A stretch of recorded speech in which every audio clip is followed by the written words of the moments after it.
John, I, like many people, wanted to know what the fundamental aspects of the world was like, so I studied neuroscience. You studied theology. Why study theology? You know, in a very real way, I think the question is not so much why study theology, but how you study theology.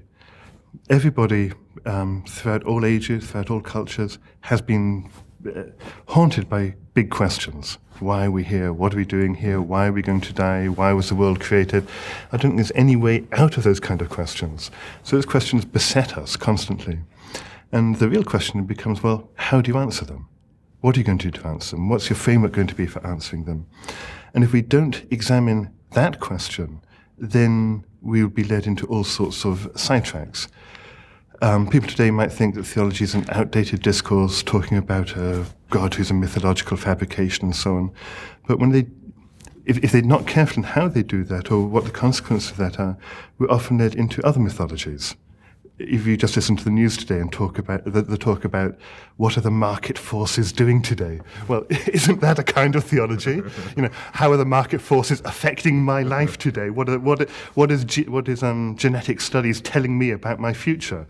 You know, that's a similar kind of question that's going on with that, but without any thought being given to it, and it can easily lead into what would technically be called idolatry. So I think the question is always there, and people are always asking it, even if they don't realize they're asking it. Yeah? These are all questions about what's the world about, how is it going on, what's controlling the world, all these kind of things. So the question is, how do we study theology, and what is really going on with that? If we're not clear about that, then either it leads to idolatry or it leads into fantasy. You know, speculation about a God, and so on.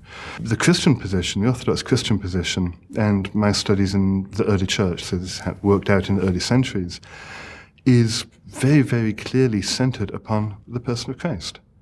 He shows us what it is to be God, and from that we can start drawing conclusions about the nature of God and about the nature of ourselves. Yeah? So it's focused in a very particular way, and the framework for elaborating a discussion about that is also focused in a very particular way. So how does those work? Because if we talk about market forces or genetic activities, those have a certain, shall we say, reality to them that we know for sure how they work. Or when we're talking about aspects of theology or Jesus as being God or representing God, there's a much greater distance. Give me that. Yeah. And so how do you bridge that distance? How do you make that real? There's a distance, and it might seem like a historical distance of now 2,000 years. But in fact, I'd say it's less of a distance than with market forces. Market forces, nobody really knows what they are and how they work and all of that. It's kind of an imponderable distance there.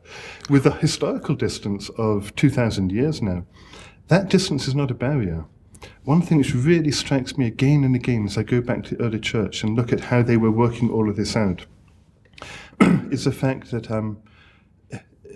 in what we now have as a New Testament, with the Gospels of Matthew, Mark, Luke, and John, it is very clear in the way that they represent the disciples' encounter with Christ that they simply did not know who he was until after his passion, until after his crucifixion and resurrection.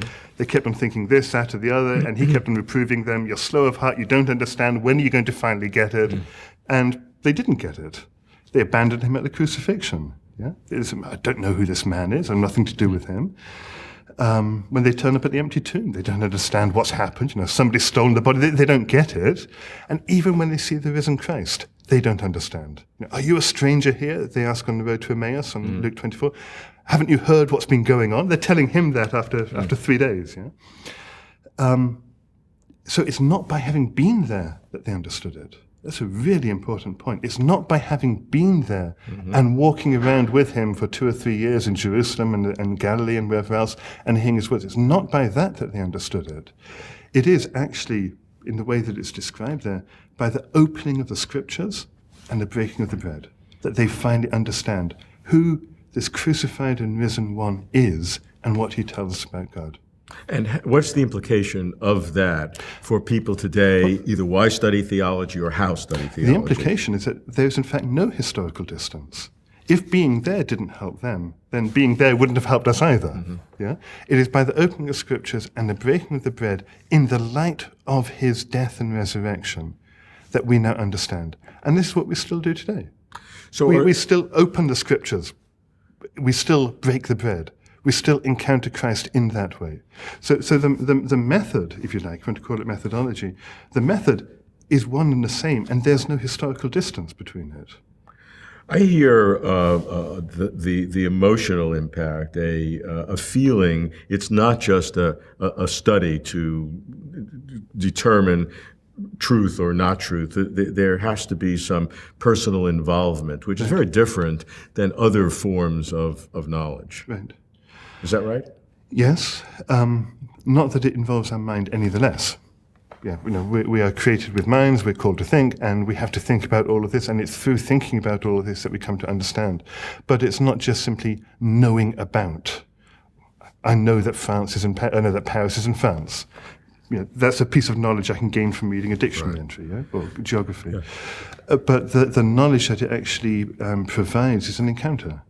It's an encounter which a Christian would say, I would certainly say, is the only basis for actually understanding our questions about who we are and what we're doing here.